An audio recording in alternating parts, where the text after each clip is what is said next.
Welcome back to part 3 of China versus the Vatican City. So, last time we left off, there wasn't much action going on between China and the Vatican, simply because they had not reached them. But I'll show you how it actually went. So, down in about Shanghai, this is where the army that's going to reach, should probably make that different color. There we go. The army that's going for the Vatican City is going through here. It's been about a year now, and they still have not arrived because they're trying to remain undetected. So they push all the way through here, and because they don't want to risk it, they go up into Russia.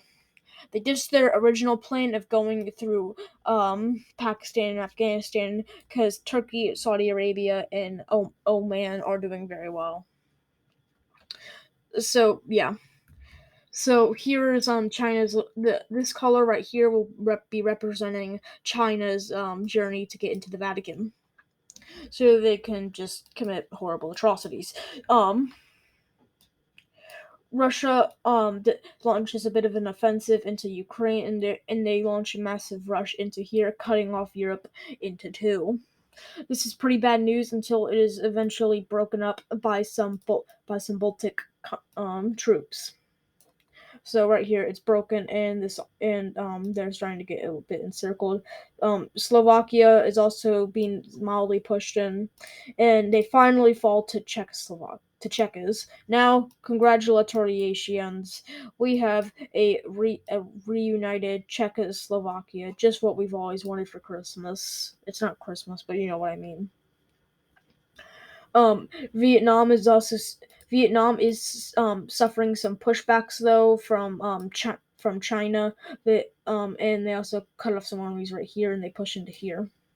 Laos and Cambodia want to sit this out because they just do not really feel like going into a war, and they don't want to really join in on a side that's going after the Vatican. The thing is, with China and the red side, they never really told them what their main purpose was. They actually declared war on Taiwan before they declared war on the Vatican City, so it would look, it make them look a little better. Because I don't think you really want to fight for a country that's invading the Holy City. So yeah, they're pushing into Vietnam, but in signature Vietnam fashion, they're very weirdly cutting off these armies right here, as you can see. Um, and America is probably watching this right now from North America and getting flashbacks. They also push Vietnam out of this island until they make a few more landings right over here. They also take over these islands, and they take over all the islands that they need. So yeah.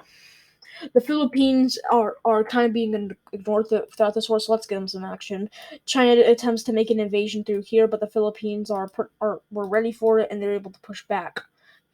You see, with the war being through almost a year now, everyone has been mobilized, and because the Philippines wasn't suffering any damage, they were able to mobilize very nicely.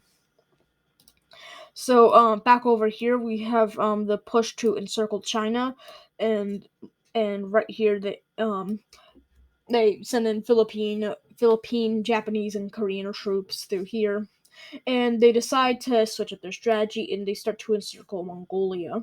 But they are then stopped around here. But they do dip into China a little bit, and the reason why they were stopped right here is because China is heavily defending this area right here.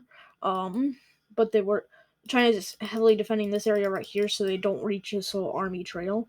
That the army, despite still being in China, is they're heavily defending it. So the trip to Vatican is not interrupted. They call in Russia so they can hopefully invade this. So with massive amounts of Russian and Chinese troops, they send in a massive bulge right through here, and they connect with this army right here and encircle this. With this good news for China, they continue their quest of pushing through Europe to reach the Vatican.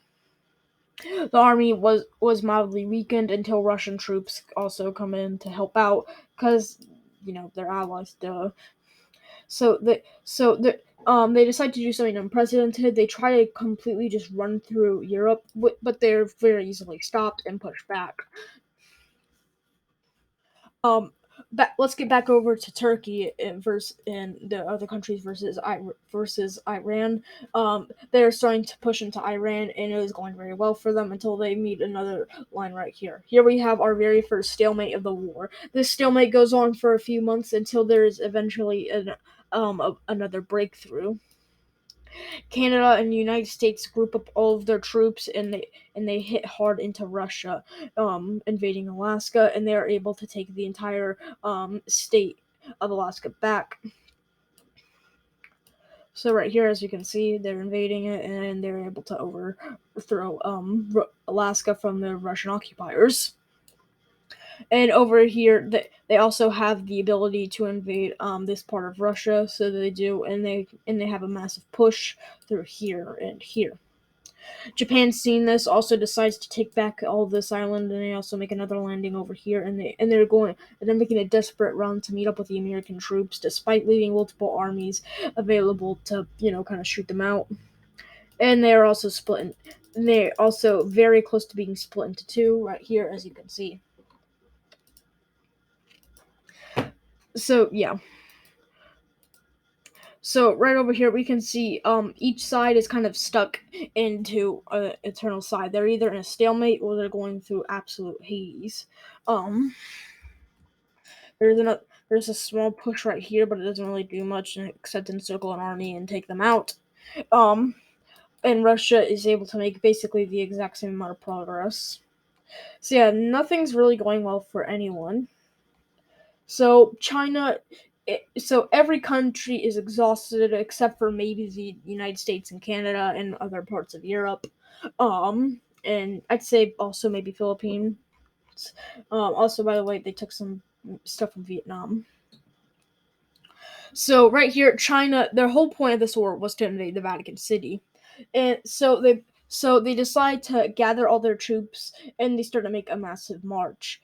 The only so with a massive army, with the travelers to the Vatican City, they punch through Poland, and they basically are just setting up massive trenches right here for trench warfare, so they can breach through.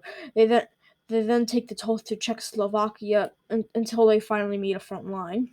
Although with this being said, though, with an even bigger force this time, the travelers are still making their ways into the Vatican. Italy has seen this, and they decide that this cannot go on any longer, so they make a massive push outwards. And with a little bit of help from Germany, they also circle around here and they also liberated Czechoslovakia, and these borders are getting even more messy by the minute. So let me just fix that up. And there we go. And looking better. All right, that good enough. I guess it's horrible, but don't care.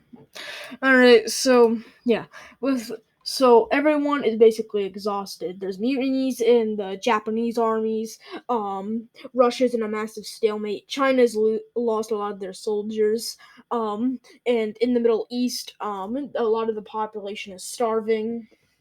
And over in Vietnam, it's just kind of chaos, and no one's really making any progress. Because once something is taken over, it just something else gets taken over. But they are able to make some more pushes in, like see right there. But China is able to also take some more parts from them. The only thing else that's really happened throughout this entire war is that this island is once again taken, and they meet up with some Hong Kong troops. They then go down through here and cut this off and make a little and they're trying to get Vietnam back to its former state. They also try to make another. The Philippines have also deterred off a few more landings. People and everyone right now is kind of just wanting to end this war.